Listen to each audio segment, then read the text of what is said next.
नमस्कार दोस्तों, कैसे हैं आप सभी लोग। स्वागत है हमारे एक नए वीडियो में। आज के इस वीडियो में हम बात करेंगे क्लास 12 का चैप्टर नंबर 4 जिसका नाम है शारीरिक डिटरमाइंट्स।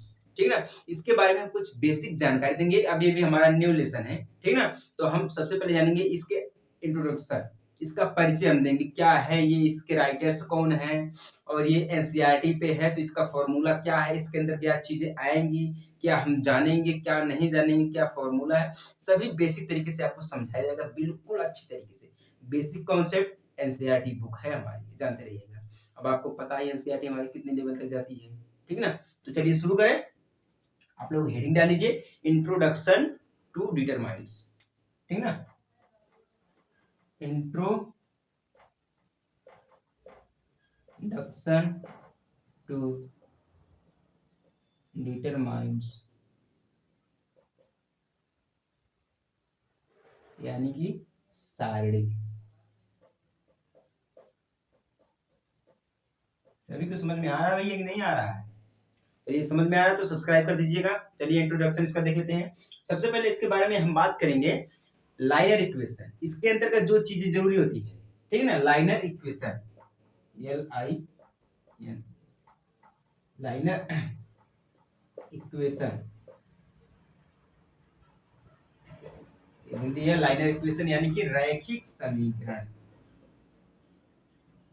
रैखिक समीकरण। हमने आपको रैखिक समीकरण क्लास 9th में, क्लास 10, क्लास 11, क्लास 12 में भी बताया है रैखिक समीकरण क्या होता है, ठीक ना। अब ये तो रैखिक समीकरण, इसमें सबसे जरूरी चीज यही है, रैखिक समीकरण है। अगर देखिए, आप लोगों ने हमारा पिछला वीडियो देखा होगा, क्लास 12 का चैप्टर नंबर 3 मैट्रिक्स, अगर आपने अवयव पढ़ा होगा तो बिल्कुल उसी का छोटा भाई है, ये समझ लीजिएगा। मतलब उसी का छोटा भाई है, एक ही कोख से दो बच्चे पैदा हुए हैं, इतना आप समझ लीजिएगा भैया। अगर आप ये समझ गए हैं, अगर आप मैट्रिक्स समझ लिए तो आप समझ लीजिए कि आपको ये जो शारीरिक समझने में कोई दिक्कत या कोई परेशानी नहीं होगी, ये गारंटी के साथ मैं बता रहा हूँ, अगर जिसने मेरी वीडियो देखी होगी, ठीक ना। तो चलिए, ये जो शारीरिक है इसके राइटर्स हैं PS लाप्लास। लाप्लास क्या है? राइटर्स इसके कौन है? रचयिता जिसको हम बोलते हैं PS लाप्लास। दिख रहा है? अगर यहाँ पे नहीं दिख रहा है तो मैं यहाँ पे लिख दे रहा हूँ PS लाप्लास, ठीक है। आप लोग नोट कर लीजिएगा, भूलिएगा मत, PS लाप्लास। चलिए अब आगे बढ़े। अब रैखिक समीकरण में हमारा सबसे जरूरी चीज क्या होता है? रैखिक समीकरण का फॉर्मूला क्या होता है? जानते हैं आप लोग? नहीं जानते हैं तो रैखिक समीकरण का फॉर्मूला होता है A1, रैखिक समीकरण का फॉर्मूला होता है A1x प्लस में B1y is equal to C1। एक हो गया, ध्यान से देखिएगा। दूसरा हमारा है A2x plus B2y is equal to C2। यही होता भैया, रैखिक समीकरण का फॉर्मूला यही होता है। एक बार ध्यान दीजिएगा, समझिएगा बढ़िया से, यही होता है ना। चलिए ठीक है। अब देखिए, इसमें एक चीज हमें और जानकारी प्राप्त करनी है, और अच्छी तरीके से हम आपको एक चीज और समझा देते हैं। इसमें अद्वितीय हल, अद्वितीय हल मतलब प्रतिच्छेदित रेखा। हमने आपको कई बार समझाया है क्लास 10 में कि हमारी प्रतिच्छेदित रेखा क्या होती है, समांतर रेखा क्या होती है, संपाती रेखा क्या होती है। ये हमने आपको अच्छी तरीके से समझाया है, ठीक ना। तो आप लोगों को मैं एक बार फिर से समझा देना चाहता हूँ। ये चीजें आपको पहले एक बार मैं क्लियर करा दे रहा हूँ, ठीक है। इसको हम इस रूप में भी लिख सकते हैं भैया। किस रूप में? देखिए, अगर हम चाहें तो यहाँ पे A1, ठीक है, A1 कर देते हैं, फिर यहाँ पे साफ लिखें, अच्छी तरीके से आपको समझ में आना चाहिए। प्रतिच्छेदित रेखा में से हम कन्वर्ट करेंगे, किस रेखा में? प्रतिच्छेदित रेखा में कन्वर्ट करेंगे तो क्या आ जाएगा हमारा A1 B1 A2 B2, ये हो गया, ठीक ना। उसके बाद क्या हो गया हमारा, x हो गया, y हो गया, is equal to C1 C2। समझ में गए कि नहीं? ये हमारा, इसको हम इस रूप में भी कन्वर्ट कर सकते हैं, ठीक ना। ये हमारा क्या है, एक अद्वितीय हल है, अद्वितीय हल है ये जो हमारा समीकरण है, रैखिक समीकरण का एक अद्वितीय हल है। इसको हम इस रूप में कन्वर्ट कर सकते हैं। अब ये हमारा आ जाएगा किस लाइंस में, किस रेखा में, प्रतिच्छेदित रेखा में। अभी अब चलिए मैं आपको समझाता हूँ प्रतिच्छेदित रेखा क्या होता है। एक बार मैं फिर आपको समझा दे रहा हूँ प्रतिच्छेदित रेखा क्या होती है। हमने आपको कई बार समझाया है, जाकर वीडियो भी देख लीजिए, ठीक है ना। पूरा फुल यूट्यूब चैनल खोलिएगा, उसके बाद आपको समझ में आएगा, ठीक है। प्रतिच्छेदित रेखा हमारी होती है A1/A2। चलिए फिर से देखिए, हमारी होती प्रतिच्छेदित रेखा, प्रतिच्छेदित रेखा ये हमारी होती है A1/A2 not is equal to B1/B2। ये हमारी प्रतिच्छेदित रेखा होती है। समझ में आया आप लोगों को। अब संपाती रेखा हमारी होती है, आपको मैं एक बार फिर से समझा दे रहा हूँ प्रतिच्छेदित रेखा क्या होती है और संपाती रेखा क्या होती है, समांतर रेखा क्या होती है। बस इतना जल्दी का फॉर्मूला मैं आपको अभी समझा दे रहा हूँ, उसके बाद आप खुद ही कर ले जाएंगे, उसमें कोई परेशानी नहीं होगी आपको, उम्मीद है हमें। संपाती रेखा, संपाती रेखा को हम कहते हैं संगत रेखा। संपाती रेखा को हम क्या कहते हैं, और भी संगत रेखा, क्या कहते हैं, संगत रेखा। ये हमारी होती है A1/A2 is equal to B1/B2 is equal to C1/C2। ये हमारी होती है संपाती रेखा। फॉर्मूला बस अभी मैं आपको समझा रहा हूँ ताकि इसमें आपको कोई दिक्कत ना हो शारीरिक समझने में। शारीरिक ये बहुत जरूरी है, समझिएगा। अब देखिए समांतर रेखा हम आपको समझा रहे हैं, समांतर रेखा, समांतर रेखा को और कहते हैं असंगत रेखा, असंगत रेखा। चलिए ठीक है, इसको हम करते हैं A1/A2 is equal to B1/B2 not is equal to C1/C2। सभी को समझ में आ गया भैया? एक बार फिर से देख लीजिए आप बढ़िया तरीके से। प्रतिच्छेदित रेखा क्या होती है, A1/A2 not is equal to B1/B2। समझ में आ गया। संपाती रेखा होती है, संपाती रेखा को हम कहते हैं संगत रेखा, ठीक है। A1/A2 is equal to B1/B2 is equal to C1/C2 होती है, ठीक है। अब समांतर रेखा की बात करते हैं। समांतर रेखा जिसे हम कहते हैं असंगत रेखा, ठीक है ना। ये हमारी होती है A1/A2 is equal to B1/B2 not is equal to C1/C2। समझ में आ गया कि नहीं आ गया? चलिए ठीक है, समझ में आ गया। इसमें एक चीज मैं आपको समझा दे रहा हूँ, जैसे कि हमने अभी आपको समझाया है कि लाइनर इक्वेशन यानी कि रैखिक समीकरण इसमें कितना जरूरी है, अभी मैं आपको और दिखाता हूँ। अद्वितीय हल इसमें लगेगा भैया, इसमें कोई और नहीं, समांतर रेखा नहीं लगेगी, संपाती रेखा नहीं लगेगी, सिर्फ इसमें लगेगा प्रतिच्छेदित रेखा, ठीक है।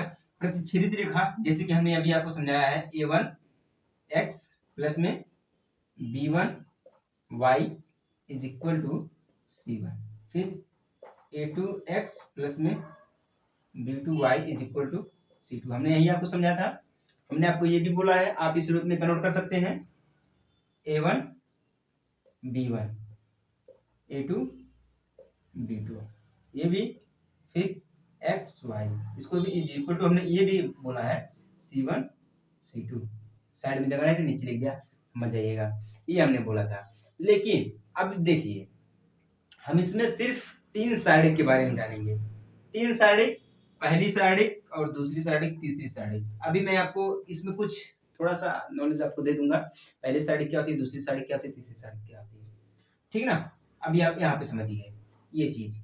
हम देखिए क्या करते हैं, साइडिक में क्या होता है ना, साइडिक में हम ये a इज इक्वल टू इतना लिख के क्या करते हैं, हम यहाँ पे लिख सकते हैं ऐसे, देखिए हम इसको लिख सकते हैं A1 B2, ठीक है ना। A1 B2 माइनस माइनस लिख के हम यहाँ पे लिख सकते हैं A2 B1, फिर इज इक्वल टू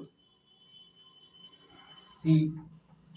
बस इतना ही लिखते हैं, ठीक ना, इतना लिखते हैं A1 B2 minus A2 B1।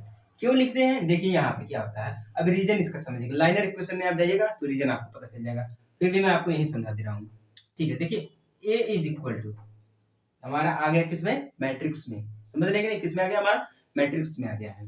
चलिए ठीक है, तो A1 हम यहाँ पे लिखे हैं तो हम इसको ऐसे कर देंगे गुणा, ठीक ना, इसको इसमें ऐड करेंगे, इसको इसमें ऐड करेंगे। ये हमारा किसमें आता है, ये हमारा दूसरे वाले में टू डिटरमाइंस में। इसमें 3 चीजें हम जानेंगे, फर्स्ट और सेकंड थर्ड, तीन इसमें डिटरमाइन जानेंगे हम, 3 साइड के बारे में हम जानेंगे। ये दूसरे साइड के अंतर्गत आ रहा है हमारा, अभी आपको समझ में आएगा, दूसरे साइड के अंतर्गत आ रहा है। तो हमारा क्या है, A1 B1 A2 B2, ऐसे करेंगे हम, ऐसे हो जाएगा, ठीक है। तभी हम यहाँ पे लिखे हैं, देखिए इसको मिलेगा तो हमारा हो जाएगा A1 B2, फिर माइनस हो जाएगा A2, अब यहाँ पे जाएगा B1, ये हो गया ना। हम यहाँ पे ये भी लिख सकते हैं, not is equal to C1 upon में C2, ये भी लिख सकते हैं, या डायरेक्ट हम ये कर दें 0, डायरेक्ट हम 0 भी कर सकते हैं। ये हमारा आगे प्रतिच्छेदित रेखा में, प्रतिच्छेदित रेखा हमारी देख ली, समझ लीजिए, नहीं समझ पाए, फिर से आपको समझा रहा हूँ। अभी जितने भी हमने ये चीजें की हैं वो सभी हमारी प्रतिच्छेदित रेखा में आ जाएंगी। A1 B2 minus A2 B1 not is equal to 0, ये हमारी किस में आ गई, ये हमारी आ गई प्रतिच्छेदित रेखा में, प्रतिच्छेदित रेखा। प्रतिच्छेदित रेखा को हम और भी क्या कहते हैं, प्रतिच्छेदित रेखा को क्या कहते हैं, अद्वितीय हल। अभी हमने आपको भैया समझाया, प्रतिच्छेदित रेखा को और भी कहते हैं, क्या है, अद्वितीय हल, ठीक ना। सभी को समझ में आ गया इसका इंट्रोडक्शन। इसमें हम क्या क्या चीजें जानेंगे, 3 चीजें जानेंगे, 2 डिटरमाइंस, ठीक है ना, 2 डिटरमाइंस, 1 डिटरमाइंस एंड 3 डिटरमाइंस। अब इसके अभी हमने आपको दूसरा बता दिया 2 डिटरमाइंस, ठीक ना, इसको हम ऐसे करते हैं। अब तीसरे में क्या होता है ना, एक बार इसको साफ करके आपको अच्छी तरीके से समझा रहा हूँ। देखिए तीसरे में कुछ हल्का हल्का मैं आपको समझा दे रहा हूँ, तो मैं आपको अलग वीडियो में समझाऊंगा बेसिक तरीके से पूरा, कुछ आप समझिए, क्योंकि आप इंट्रोडक्शन जान रहे हैं। तीसरे में क्या होता है, A इज इक्वल टू, मान लीजिए यहाँ पे दिया हमारा है A11 A12 A13, ठीक है, A21 A22 A23 A9 A10 A11, ये जो हमारा होता है ना, इसी को हम कहते हैं 3 डायमेंशन, 3 डायमेंशन, ठीक ना, यानी कि साइड, तीसरी साइड हमारी यही है, ठीक है। इसमें हमारा 3 × 3, यानी कि कॉलम्स एंड रो आपस में गुणा, यानी कि m गुणे n, या हम लिख सकते हैं m is equal to n। समझ गए कि नहीं समझ गए, ये तीसरी में आ जाएगा। और फर्स्ट में क्या होता है, अभी आपको 2 समझ में आ गया, तीसरा भी समझ में आ गया। अब हम पहले की बात करते हैं। पहले में हमारा ये होता है, बिल्कुल अच्छी तरीके से आपको समझाया जाएगा भैया।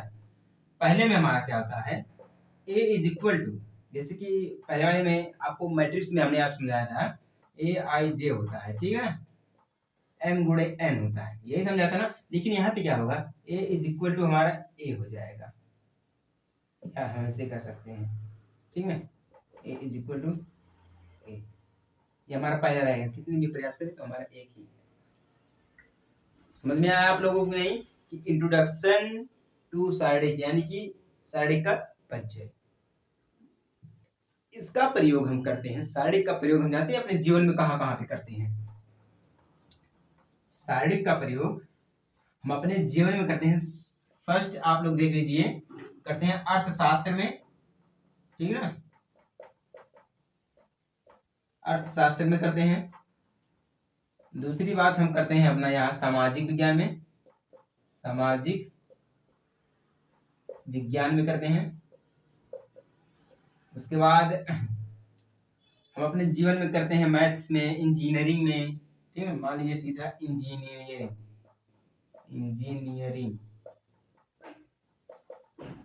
इंजीनियरिंग में करते हैं इत्यादि, मान लीजिए ऐसे बहुत सारे हैं जिसमें हम अपने इस साइडिक को अच्छी तरीके से समझते हैं और दूसरों को भी समझाते हैं। समझ में आ गया कि नहीं आ गया आप सभी लोगों को? तो ये हमारा कुछ है इंट्रोडक्शन टू डिटरमाइंस। समझ में आया आप लोगों को? चलिए अब अगले वीडियो में मैं आपको समझाऊंगा कि इसमें पहले में और दूसरे में तीसरे साइडिक में क्या होता है, कितना अंतर है, क्या इसका फॉर्मूला है, वो अलग वीडियो में, ठीक है ना। तो तब तक के लिए जय हिंद, वंदे मातरम।